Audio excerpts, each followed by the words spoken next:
Bonjour et bienvenue dans les lectures de Choubi. Aujourd'hui, présentation un peu particulière parce que je ne vais pas vous parler d'un roman ni d'un manga, mais d'une collection de BD, celle de mon petit bout de 2 ans. Croque-Bisou de Kimiko. Pour savoir, Croque-Bisou est un petit monstre violet avec des ailes. Son objectif est de croquer les bisous de petites souris qui chaque soir va s'endormir. En tant que gentil monstre, il va aider nos tout petits, le mien a adoré de ses 1 an et demi à 2 ans et demi, à gérer sa peur du noir, à apprendre à vivre avec l'inconnu et à trouver du jeu dans tout ce qui pourrait paraître effrayant au premier abord. La collection n'est pas petite, vous pouvez le voir. Parmi les livres préférés de mon petit, Ho Ho Ho Croque-Bisou. Celui-ci, je le connais par cœur tellement j'ai dû le lire. Il s'agit bien entendu d'une histoire de Croque-Bisou et de petites souris sur le thème de Noël. Le pauvre Père Noël a fait tomber ses cadeaux parce que les lutins les avaient mal attachés. Et Petite Souris et Croque-Bisou vont l'aider à les ramasser pour qu'il puisse faire sa livraison au plus tôt.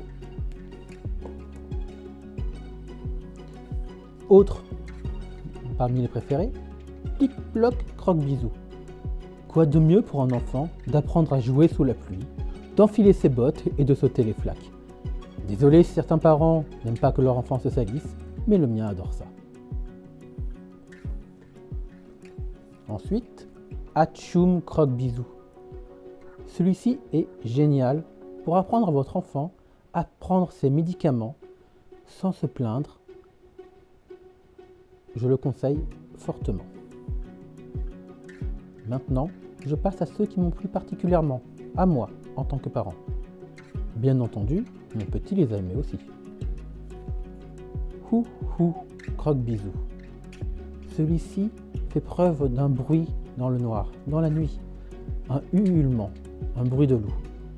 Croque-Bisou et Petite Souris vont sortir dans la nuit pour chercher d'où vient ce bruit. Celui-ci fait très peur. Est-ce une chouette? Est-ce un loup? On le découvre à la toute fin, lorsque Petite Souris retrouve son doudou qui était perdu. Ce n'était pas les cris de terreur, mais les cris d'un doudou qui pleure pour retrouver Petite Souris. Ainsi, Petite Souris et Croque-Bisou vont pouvoir récupérer le doudou et se coucher le soir en croquant quelques bisous.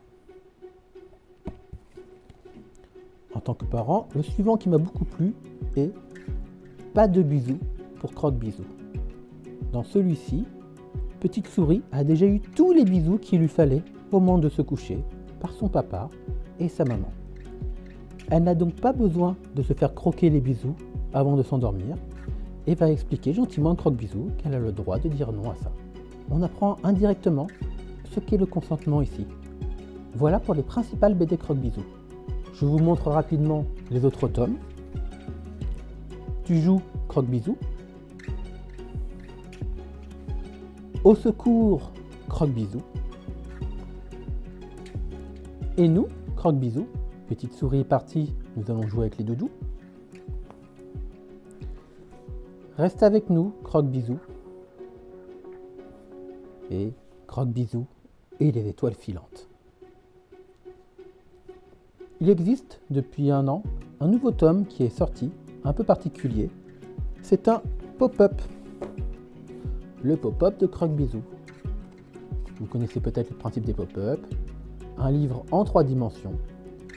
Mon petit l'apprécie beaucoup. Nous avons pu découvrir avec lui les animaux, où je l'invitais à chercher le faon, les lapins, les chauves-souris.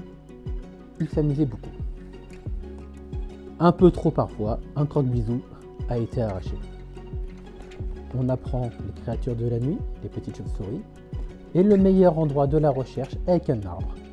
Où est donc Croque-Bisou? Où est le chat? Enfin, avant de s'endormir, on peut faire des bisous à Croque-Bisou et se faire soi-même croquer un bisou. Et voilà pour les lectures de mon petit. Je vous en présenterai d'autres à l'avenir. À bientôt dans les lectures de Choubi. Abonne-toi.